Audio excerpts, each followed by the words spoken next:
Well. Bass bossing basement in the house. Yeah, light the house, share the house, hype the house. You know what you gotta do. Anyway, so the latest heavyweight news, and the heavyweight news is more important because the heavyweights are the blue ribbon division, according to Adam Smith. Now, Daniel Dubois was slated to fight Frank Sanchez, with the winner to have a shot at Alexander Usyk's world title. I think it was an IBF eliminator. And the IBF have been good to Dubois, you know. They stripped Usyk and gave him the title after he beat Anthony Joshua, also known as Gay J. But they ordered a final eliminator for their heavyweight world title. And it was Daniel Dubois vs. Cuba's Frank Sanchez. A few people had turned down a eliminator, including Moses Itama. Now, all these guys, I don't know about, not Frank Sanchez, but Daniel Dubois and Moses Itama are promoted by Fish Eyes of Queensberry Promotions. So, you know, he's got so many good heavyweights, Fish Eyes, and he controls them. But he doesn't want to burn the golden goose, i.e. Moses Itama. Now, I don't really get why people are particularly intimidated by Frank Sanchez. He's your typical Cuban heavyweight that turns pro. He gets fat. He gets lazy. He probably lies about his age. He looks about 45. You know, allegedly he's 33. And he got taught a lesson by Agit Caballel 2 fights ago. And he beat an utter bum, a German who had more losses than wins. And that put him in the mandatory position. Well, it's who you know, not what you know. But Dubois had actually agreed to fight Frank Sanchez, and now he's pulled out. Okay? And you'd be like, why would you pull out of a mandatory, an eliminator that makes you the mandatory challenger? Well, there are a number of reasons, man. There ain't no rhetorical questions on the Triple B show. Yeah. So we've had Efe Ajagba, Moses Itama, and Richard Torres Jr. turn down an opportunity to fight Frank Sanchez. Now, I don't understand. They can't be scared of Frank Sanchez. Don't get me wrong. He's not a bad fighter, but he's your typical fat, aging Cuban pro heavyweight. And the last fight of any significance, he got knocked out by Agit Caballel. Right? So I don't know why anyone would be scared of fighting Sanchez if they believe they're a top heavyweight, unless money. Because if money ain't good, why fight? It's all about the money game. It's the prize fighting game, yeah? And apparently a spokesperson for Queensberry told Sky Sports the eliminator holds a little value now for Daniel. Apart from that means he gets another shot undeserved at the title. Derek Chisora was named the IBF mandatory in the last convention, so the fight vs. Frank Sanchez is to be installed as next in line after Chisora. So what they're saying here is that actually they're going to try and push Derek Chisora to fight Usyk for the IBF world title. And they fought before. And actually, Chisora gave Usyk a half-decent fight, but that's only because Usyk was, had just moved up to heavyweight. And we all know Chisora is a gatekeeper-type fighter. Yeah? He's also admitted to swinging both ways, which is not something that Triple B backs. You're either normal or you're a weirdo. And that's all there is to it. But Daniel Dubois, the ex-IBF champion, has decided to pull out. And is the reason because he is nervous of Frank Sanchez? Is the reason because he believes Chisora will get a shot before him? I mean, why would he want to fight Usyk again? Usyk smoked him twice, and he would smoke him a third time. Even an aging Alexander Usyk would smoke Daniel Dubois, who's a huge buck. He's a huge buck, but he hasn't got the skills, man.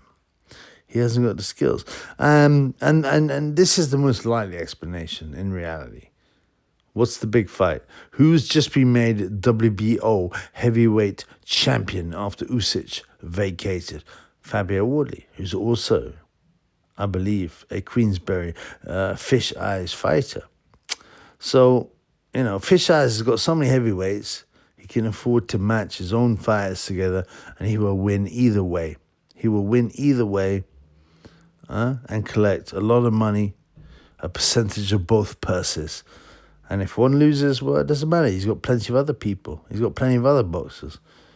I don't have any problem with Dubois taking the correct route to making a lot of money. And that, assumably, is Fabio Wardley, the new WBO email champion. But he's exciting. He's come off an exciting win against Joseph Packett, the yayo head. So, he's in a good position, Fish Eyes, to match both his fighters, Daniel Dubois. And Daniel Dubois, he's not old. What is he, like 26 or something? But he's shown his limitations. He's been waxed by Joe Joyce, by Usyk twice. He's a quitter. I don't like to call any professional boxer a quitter, but what, you want me to lie? You want me to deny what my eyes have seen, which is him quitting 3 times? Come on, man. Dubois has gone as far as he will. So why not sacrifice him to Fabio Wardley, who is gutsy, who has an amazing will to win, who is violent, who's exciting, who can sell tickets. He will sell out Ipswich, easily. The tractor boys or whatever they call them. He will sell that out. So why not sacrifice Daniel Dubois, who's not going anywhere, instead of fighting Frank Sanchez for a smallish payday, line him up to fight Fabio Wardley for a huge payday in a stadium fight. Okay, it's only Ipswich or whatever, but it's still a stadium fight. And all the people from around the area will come to the big fight. Big fight time in Ipswich. Or we can do it in London, regardless. The people will come, they will pay. Dubois is not a big ticket seller, but he's a name. Fabio Wardley, he's Daniel Dubois, makes sense financially and for both their careers. So I'm not at all surprised. I think if I was a manager, I'd make that choice. I'm not going to get on my high horse and go, oh no, I can't pull out my fighter. He's already committed to fighting the mandatory, even though he's behind Derek Chisora. No. He can go straight in for the WBO title. Right? And if Daniel wins, they'll say, two-time. So nice, I had to do it twice. But what's more likely is that Fabio Wardley will bash him out. But let's be honest, Dubois has power. So it's an exciting fight. Wardley's hittable. He goes for the finish. And so does Dubois. So it completely makes sense that Dubois should drop out of his eliminator of his Frank Sanchez as long as he's fighting Fabio Wardley for the WBO title. And he can say 2-time if he wins. And if he loses, well, he's a bum anyway. He's a cowardly bum. And, if he loses, he's still got a super payday, a much better payday than he would get if he's Frank Sanchez. So, I don't know why people are surprised, shocked. The fight we'd like to see next, to be announced, probably next week, will be Fabio Wardley vs Daniel Dubois for the WBO heavyweight title, stadium fight, and Fish Eyes will be geeing it up. He will be shouting from the rooftops about how we've got an all-British heavyweight fight exciting, and it would be exciting, to be honest. To be fair, Wardley's always exciting. Dubois is pretty exciting. You got two guys, two punchers. You got one who's got a lot of heart and whose will to win is incredible, Fabio. He's one guy whose heart is questionable but can still punch, and he knocked out Gage. So it's a very sellable fight. It's a very easy fight. I've got no problem with it. Boxing is dangerous. Boxing is about money. Boxing is about business, politics. So yeah, let's see it happen, man. Peace in the Middle East.